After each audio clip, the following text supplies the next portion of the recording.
Good day, students. We are going to have a few of our lesson discussed in this video. I hope you will watch from the beginning to the end. This lesson is part of second quarter. This is module 5. For this lesson, you are going to explain how the structure of carbon atoms affect the type of bonds it makes or it forms. You're going to define what are organic compounds. You're also going to identify the various properties of compounds. Appreciate the various hydrocompounds around you. Carbon compounds are mostly found in the community and at home. Don't you know? Let's have a recall. How many valence electrons does a carbon atom have?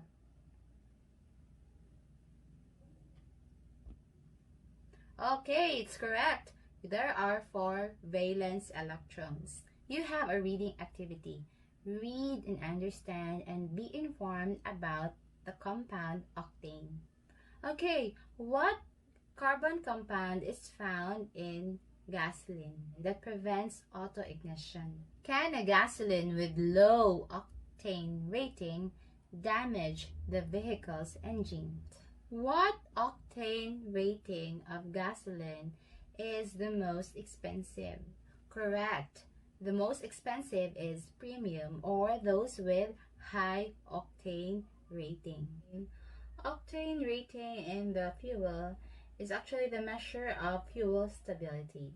And do you know that octane is a carbon compound? It belongs to the alkane group.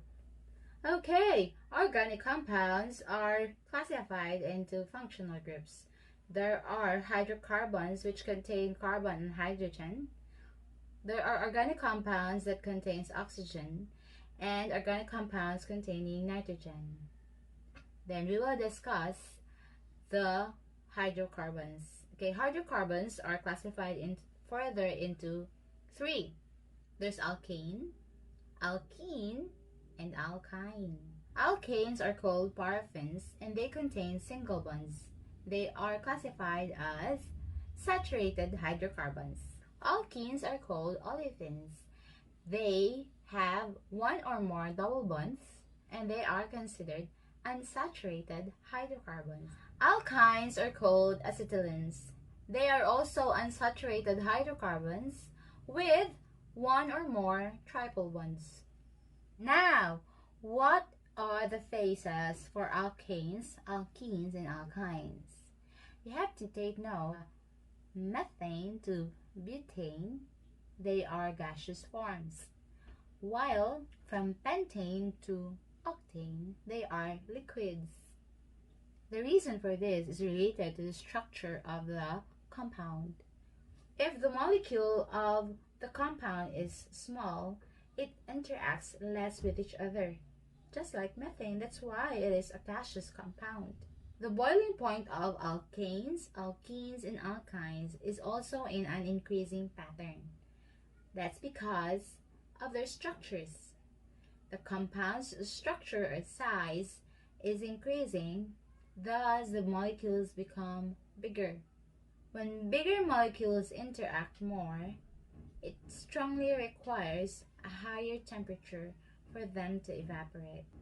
The reason behind why hydrocarbons are gases or liquids is because of their structure or because of the size of the molecules of the compound.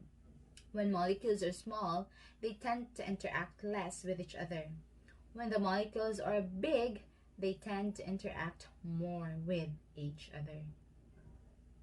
Thus, bigger molecules tend to settle as liquids, while smaller molecules tend to settle as gas. Common examples of hydrocarbons are methane, butane, propene, and acetylene. Methane gas is the most common hydrocarbon. It is used as fuel for cigarette lighters and LPG. It is also mixed with other fuels for vehicles. Butane gas is a compound used to mix with other compounds to form LPG. It is also used as fuel for cigarette lighters. The color of the flame when butane is the fuel for cigarette lighters is blue. Ethene gas or acetylene is used for flame torch. It is used in welding iron and for hastening the ripening of fruits. Other common liquid hydrocarbons are octane and pentane. These two are mixed in fuel for vehicles. The reason for so many hydrocarbons is the carbon atom.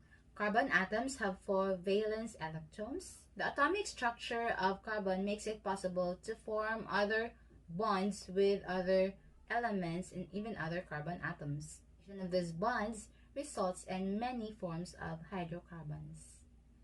Aside from grouping hydrocarbons into families such as alkanes, alkenes, and alkynes, hydrocarbons are also grouped as saturated hydrocarbon or unsaturated hydrocarbon. Saturated hydrocarbons have single bonds only, while the unsaturated hydrocarbons have a double bond or a triple bond. Hydrocarbons are further classified as aliphatic or aromatic hydrocarbons. In the aliphatic hydrocarbons, the carbon atoms form a long, straight, or branched chain. Aromatic hydrocarbons contains a benzene. A benzene is a 6-carbon ring. Aromatic hydrocarbons contain a benzene. A benzene is a 6-carbon ring containing 3 alternating double bonds. In summary, a carbon atom has 4 valence electrons and it can form a maximum of 4 bonds with other elements. Carbon atoms share its electrons through covalent bonding. Carbon atom can form a single bond, double bond, or a triple bond. When a compound contains carbon atom, it is an organic compound. Ethyl alcohol, sugar, and acetic acid are natural organic compounds that can be derived from plants and animals, while other organic compounds produced artificially are called synthetic organic compounds. One common example of organic compounds are hydrocarbons. Hydrocarbons are classified into alkanes, alkenes, and alkynes. Alkanes contain single bonds. Alkenes contain double bonds, while alkynes contain triple bonds. Hydrocarbons are also classified as saturated hydrocarbons or unsaturated hydrocarbons. Saturated hydrocarbons contain single bonds, and saturated hydrocarbons contain double bonds or triple bonds. Hydrocarbons are also grouped as aliphatic hydrocarbons or aromatic hydrocarbons. Aliphatic hydrocarbons contain long, straight, branched chain of carbon atoms, while aromatic hydrocarbons contain a benzene. A benzene is a 6-carbon ring with 3 alternating double bonds. Thank you for watching. I hope you guys learned from our lesson for today. Don't forget to answer the post-assessment provided in your modules. Good luck and God bless.